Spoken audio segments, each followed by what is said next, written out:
for me to end up to be this cute guy that you see. God had a purpose for me. I had to handle them. At the end of the day, their parents were the one end up coming to my crib. I'm very confident when it comes to the corporate world.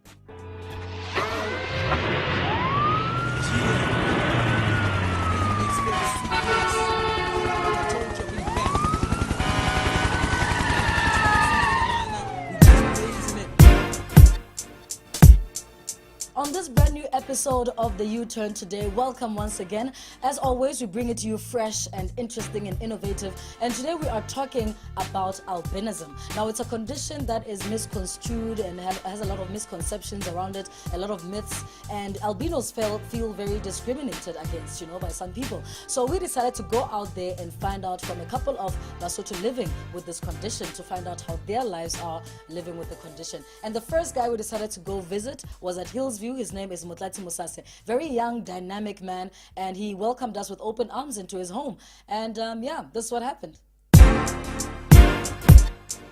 If you just tuned in, you made the right choice at the right time. This is the U-Turn, the freshest show on your small screens. Now today, we are talking about an issue that a lot of us struggle with. And I say us, not personally me, but I know that a lot of people discriminate against albinos because you think it's contagious. I don't know, it's not a disease. So today, we are chatting to a couple of Basotho albinos in the country to find out their views about being an albino and living with this condition. So today, we are outside. It's actually my hood in Hillsview, and we are going to chat to Musase, who is a young boy, very dynamic, very active, and very talented. Yes, and we'll be talking to him about his condition. So let's go. All right. Yeah, Mutlati, so tell us, man, about growing up, with albinism, and then when you first discovered, because I think probably, your parents might have had a discussion with you or whatever. I don't know. How was it growing up? For me, it has always really been okay because I had quite a lot of support from the family. But there would be those times where you go to school and people actually make you feel bad about it. Yeah.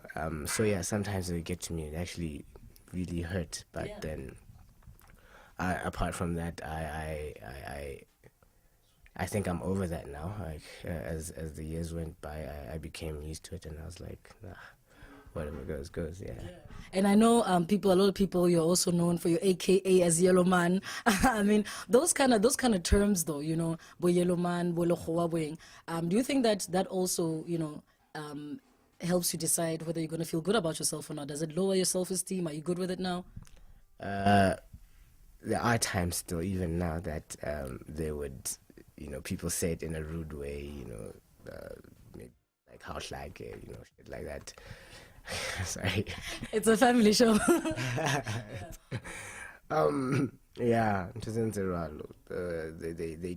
They get to you, I hate it, especially when somebody will go bushy or I just don't like it. Derogatory terms.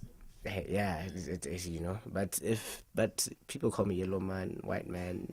I really don't mind it. Sometimes, depending on people, the people I know, they're friends of mine who'd be like, and I really don't mind, not at all. But there are times when, yeah. And how was getting into relationships? Did you find that easy, or how was it like intimate relationships? I think they adored me most of the time. Yeah. However, I think I remember. Yeah, there would be say certain girls I'd try to get with, and maybe it would be a problem because they're afraid of, what people are gonna say. They're dating an albino. Yeah, I've come across situations like that. But I'm married now. I know you're married actually.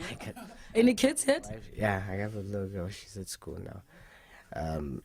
My wife's great. She's always loved me and she's always shown me support, and so if it happened that one of your children was also born with albinism, how would you I don't know, let them boost their self-esteem basically growing up? What would you say to them? I think they'd actually be spoiled rotten because I think they'd cope with it. But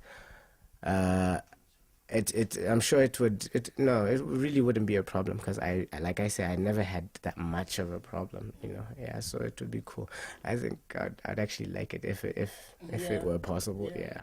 Okay. And what about your moms though? When you were growing up, was there a time where obviously maybe you'd come home from school feeling all depressing that Banama school one's about to teasing me?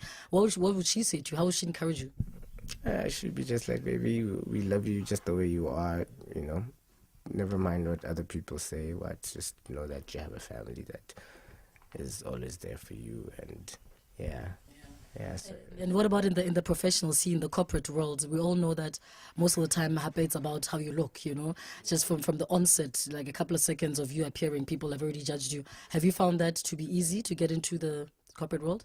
No, not really, because like I said, my family has instilled a lot of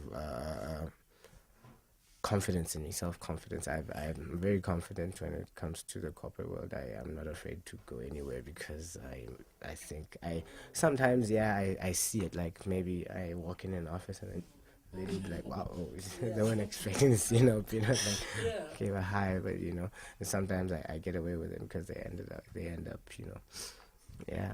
thinking, oh, cool. Okay. Now, I'm sure you heard about the tragic story in Tanzania where they were busy, getting albinos and hacking them and thinking their skin was special and they made muti. How did that make you feel when you watched that? I mean, that was absolutely horrendous. That was just disgusting.